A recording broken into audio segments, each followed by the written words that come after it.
अस्सलाम वालेकुम रहमतुल्लाहि वबरकातुहू। आज मैं शुगर के इलाज का बताऊंगा।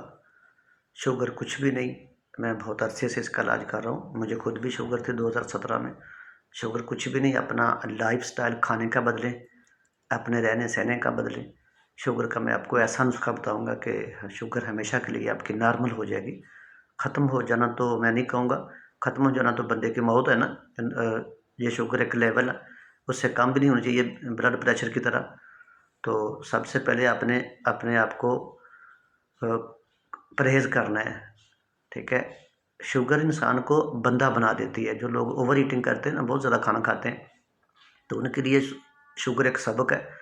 उतना खाएं जितनी आपको भूख है। हमारा दीन भी यही कहता है कि एक हिस्सा खाली रखे मैदा। अगर आपने 3 रोटियां खानी तो 2 खा लें, अगर आपने 2 रोटी खानी है तो 2 से थोड़ी सी कम खा लें। इस तरह चावल अगर 2 प्लेटें खाते हैं तो 1 प्लेट खा लो। तो शुगर कुछ भी नहीं, सिर्फ अपना लाइफस्टाइल बदले। सबसे पहले अपने आप को, हमने बचपन में पढ़ा था कि मॉर्निंग वॉक, तो अपनी उम्र के मुताबिक सुबह वॉक किया करें। अगर आप 40 साल के हैं तो 40-45 मिनट सुबह वॉक करें, रात को 10 मिनट वॉक करें, ठीक है। खाना जब भूख लगे उस वक्त खाना होता है। एक वक्त में नहीं सारे दिन का खा लेना। सुबह नाश्ता कर लो, उसके बाद अगर भूख लगे तो फिर खा लो, फिर भूख लगे फिर थोड़ा सा खा लो, लेकिन बहुत ज़्यादा नहीं खाना, थोड़ा थोड़ा करके खाते रहो।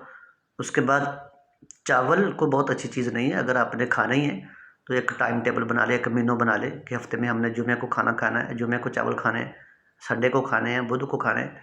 तो दोपहर को चावल पकाएं, वो भी सफ़ेद सफ़ेद चावल पकाएं उबाल कर। साथ काले चने का शोरबा, काले चने का शोरबा, वो उसके ऊपर डाल लें, या साबुत मसर डाल लें। इसके ऊपर कोई दालें शालें नहीं डालनी, आपके लिए ठीक नहीं है।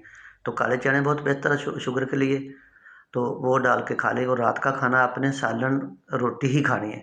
शाम को आपने चावल उस दिन नहीं खाने, ठीक है।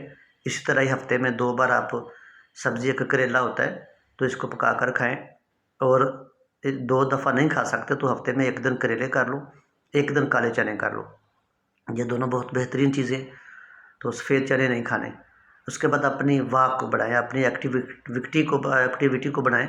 आपने सारा दिन बैठे नहीं रहना, हल्का हल्का चलते फिरते रहे। अगर कोई आपका बैठ के भी काम है तो फिर भी आप जब वक्त मिले, जब मौका मिले, आपने चलना फिरना, अपने आप को ढीठ लेज़ी नहीं बनाना, ठीक है। तो नुस्खा मैं ऐसा बताने जा रहा हूँ कि शुगर कुछ भी नहीं, हमेशा के लिए ख़त्म हो जाएगी, ठीक है। लेकिन जो परहेज़ मैंने बताया पहले वो लाज़मी है। खाने पीने में, वॉक करने में, सारा कुछ वो लाज़मी करना है, ठीक है। तो आपने क्या करना है कि दालचीनी 20 ग्राम ले लें। उसके बाद गुड़ मार बूटी वो 20 ग्राम ले लें। भुजे हुए काले चने वो भी 20 ग्राम ले लें। भेड़ा 20 ग्राम ले लें। चरैता नेपाली 20 ग्राम ले लें। जामुन की गुठलियाँ 20 ग्राम ले लें। नीम के बीज 20 ग्राम ले लें। कड़वे जौ 20 ग्राम ले लें। इसमें कौड़तुमा कुछ लोग शामिल करते हैं, वो मैदे के लिए ठीक नहीं होता। इन चीज़ों का सफ़ू बना लें। सफ़ू बनाकर आपने क्या करना है कि इसको सुबह शाम खाने से 10 मिनट पहले हाफ़ टी स्पून आपने इसका शफूफ खाना है, ताज़ा पानी के साथ, ठीक है। तो इसी तरह खाएं हमेशा। शुगर कुछ भी नहीं है, इसके ऊपर अमल करें तो इंशाल्लाह शुगर कुछ भी नहीं। तो इस मेरी वीडियो को अच्छे तरीके से गौर से सुने, इसके ऊपर अमल करें। उसके बाद मुझे बताएं। मेरा नंबर सबके पास तकरीबन होता है, तो इनबॉक्स मुझे आकर मैसेज कर सकता है। तो लेकिन ये खानी है। और जो लोग साथ मेडिसिन एलोपैथी खाते हैं तो वो 45 दिन तक, मेरा अपना ज़ाती तजर्बा है, जो मैंने बहुत से लोगों के ऊपर भी करवाया, मैंने खुद भी किया। 45 डेज तक, 1.5 महीना आपने टैबलेट साथ खानी है। कोई भी खा रहे हैं, सुबह शाम खा रहे हैं, जितनी भी खा रहे हैं वो आपने खानी है। अगर आप इंसुलिन लगा रहे हैं सुबह शाम यूनिट, तो वो 2 माह तक कोई यूनिट कम नहीं करना। उसके बाद 2 माह के बाद आपने हर 10 दिन में 1 यूनिट कम करना है। तो वो भी लेकिन मुझसे रब्ता करके, या अपने मोबाइल से रब्ता करके। तो इसके ऊपर अमल करें, इंशाअल्लाह शुगर कुछ भी नहीं। अल्लाह हाफ़िज़।